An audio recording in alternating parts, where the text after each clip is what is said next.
When I was 12, I wanted to be a firefighter. And this lasted for a little while until I discovered a new obsession. It was shiny, it smelled weirdly good, and it seemed like my parents would not stop talking about it. Money. And sadly, firefighters didn't make that much, so my 12-year-old self wrote down my goals for the future. They went like this: start a business, work on Wall Street, buy a Ferrari 360, and make $1 million by 21. I hit all those, sort of. And the vast majority of the money was not made through a business, but rather a loophole. Here's the story of how I did it. See, knowing that firefighting wasn't gonna cut it, to determine what career I would follow, I did what any teenager would do. And since I had no interest in being a doctor, I landed on investment banking. Though the only problem, not long into high school, it became readily apparent that I wasn't gonna make it. See, my grades were not that good, and to get hired at these top firms, basically needed to go to an Ivy League school. And while I wasn't bad at school, I had other priorities. So I would do the bare minimum required to get B's to maximize my video game time. And this is likely where a normal person would say that they regret it and wish they spent the time doing something more productive, like reading or studying, but truly, I don't. I got really good at video games, specifically Call of Duty. And I found that in life, there's a huge unlock that you get only once you have mastered something. It flips a switch and gives you a new sense of confidence. I think this is where the phrase, there are some views you can only get from the top, comes from. See, it doesn't have to be a valuable skill. I mean, Call of Duty never made me $1, even though I asked my mom to drop out. But basically, it gives you a proof point that you can get good at something, that it's possible to develop a skill from scratch and master it. And that for me was huge. So when senior year of high school rolled around, I didn't want to go to college. I thought it was a waste of time because I had found a new path. See, when everyone else was sending hundreds of applications to college, I was sending hundreds of dollars to random people on the internet. See, around this time is when I found internet marketers. And oh boy, did I fall headfirst into them. We're talking Grant Cardone, Ty Lopez, the boss in the Bentley. You name them, I've probably spent time with them. Now, I was an impressionable kid trying to get rich quickly, so their sales pitch worked wonders. I didn't want to go to college. I wanted to start a business, beat out all these lambs, making $1 million before anyone had even graduated. My mom was not going to have it, no matter how many times I pitched her, so I applied to one school, the one that she went to, Syracuse University.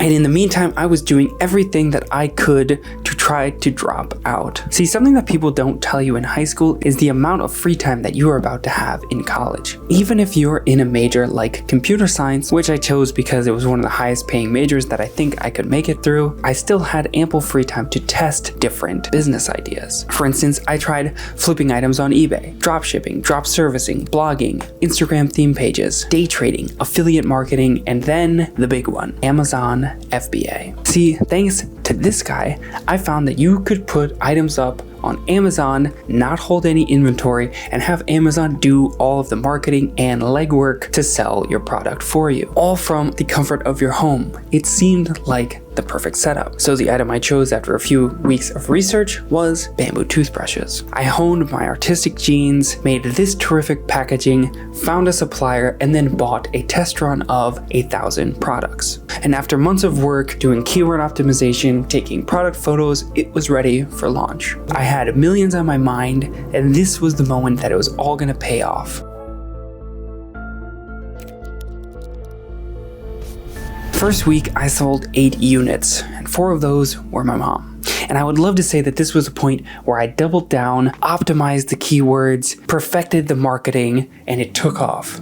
I did do those things, but it changed nothing. I was waking up at 4:30, because that's apparently what successful people did, and grinding every single second that I wasn't in classes. I wanted to walk around the school with my head held high, knowing that I could drop out at any point because I was making more than the teachers. But instead of the sales coming in, I got a text message that my girlfriend was breaking up with me because she met someone that looked just like me but wasn't broke. To be honest, she was the only reason that I was making it through computer science. She was the type of kid to have a breakdown if she got an A-, the absolute top of the class, and for every homework assignment, I would have her sit down with me, break down exactly how to do it till she would get fed up and just do it for me. Pretty good system. See, this made me come to terms with the fact that I needed to change majors. I hated coding and really had no idea what I was doing. So I did some research, and it turned out that I could get a job using my coding knowledge, but without ever having to write a line of code myself. A tech product manager. And somehow I could switch over into the information management school, and almost all of my credits would transfer over, and if I took a few extra classes, I could still graduate on time. So I started grinding, taking 3 extra classes a semester while trying to salvage my dying business, and still somehow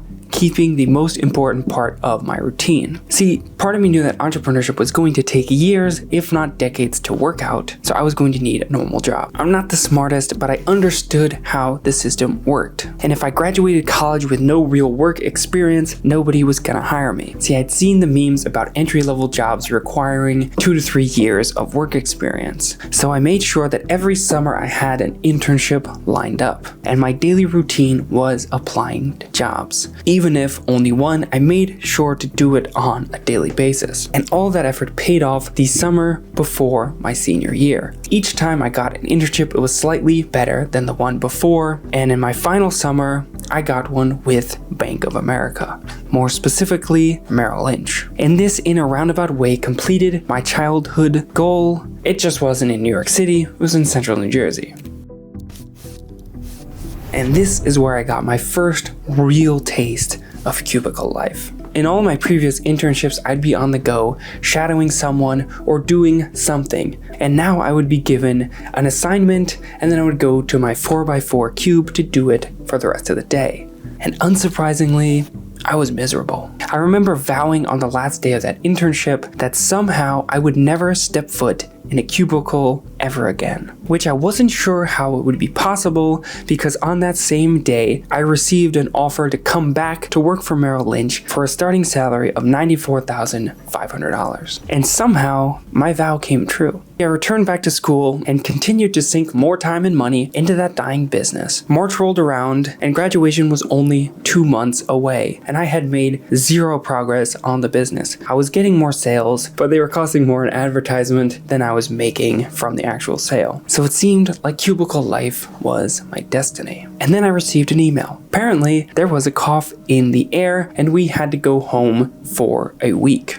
1 week turned into 2 until we all realized the magnitude of what was happening, and they sent us an email not to return at all. Everyone was devastated. People were getting sick and dying, and more selfishly, my classmates were complaining that graduation was taken from them, their senior year, the best year of their life, ripped from their arms. But I secretly was kind of stoked. If I couldn't go to school in person, then I wouldn't have to go to work in person. So the day after graduation, which was just a link to a video of our chancellor congratulating us, I started working. And I was a 9-to-5er, but not in a cubicle. So I started hitting my job hard. I wanted to show everyone that I meant business and deserved a promotion. So I was the first one in, the last one out, and not 6 months later, I got that promotion. A 10% pay raise, not bad at all. And then my boss dangled the next one in front of me. She said that I could get an unprecedented raise if I stepped up and took on a second team. The raise being 20%, meaning 20% more pay for double the workload. That didn't seem to make sense. See, there had to be a better way, and that's when I got lucky and stumbled across the subreddit r/overemployed. It turns out that I didn't need to start a new business or acquire new skills. I could continue to work my boring 9-to-5, hollow out the workload to just what I was hired to do, then use that free time to get a second one. So instead of waiting for those promotions, where after a decade I could become a director, I could start making director money from 1 year in. If I was gonna double my workload, I wanted double the pay. So I started applying for jobs. Best part is, nowhere in employment contracts did it even mention that you couldn't do this, because it wasn't possible in the past. A complete loophole. So I started applying for jobs. I knew that it was going to be incredibly competitive to get these remote jobs, so I was applying to hundreds a day. And it took me a few months of applying and interviewing to find that perfect position with another Fortune 500 company. I joined and was terrified, scared that I would join a meeting and my face would be plastered on the screen for everyone to see, fired immediately from both. That never happened. When that first double paycheck hit, I truly felt like I was hacking the system.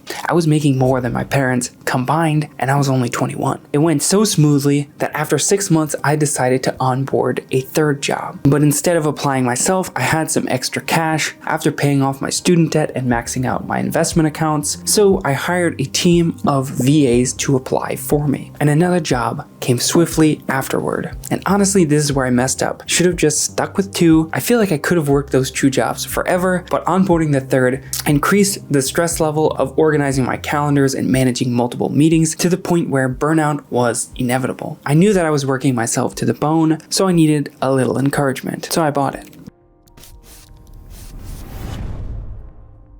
Well, if you squint, it looks kind of like it, and I would argue that it is better, it's more engaging to drive, and it basically has a Toyota Camry engine in it, so it is far more reliable. So generally, I knew that this overemployment wouldn't last, but I viewed that as a good thing because I didn't want to have a 9-to-5 anyway. I wasn't going to do this until I was 65 and could retire, so I started to do some math, and it turns out that 4 years was all it would take working those 3 jobs. At that point, I would have made a little over $1 million, 1.2 to be exact. The calendar management, the conflicting meetings, the tech neck would all be worth it, because then I could quit and complete my final goal.